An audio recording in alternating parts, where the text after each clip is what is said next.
या महाराष्ट्रामध्ये एवढ्या मोठ्या पायाभूत सुविधा आणि प्रकल्प सुरू आहेत की राज्य देशाच्या पाठीशी खंबीरपणे उभं राहणार राज्य आहे. आदरणीय मोदी साहेबांच्या पाठीशी खंबीरपणे उभं राहणार राज्य आहे. म्हणून आता आम्ही 1,500ची योजना केली आहे. पण जसं आमच्या सरकारचं ताकद वाढेल आपल्या आशीर्वादाने या 1,500चे 2,500 होतील. आणखी ताकद वाढली 2,000 होतील. आणखी तुम्ही बळ दिलं 2.25 होतील, 2.5 होतील, 3,000 होतील. किंवा 3,000पेक्षा जास्ती देण्याची देखील आमच्या सरकारची दानत आहे. इथं दानत लागते, इथं देणारे हात लागतात, घेणारे नाही.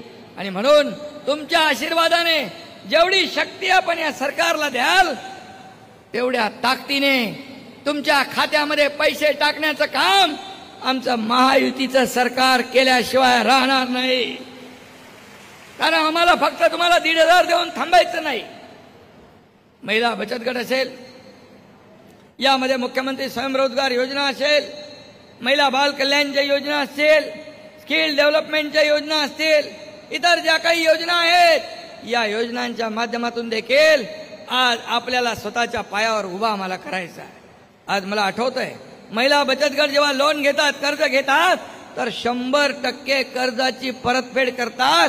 असा एकमेव वर्ग हा माझ्या महिला भगिनींचा आहे.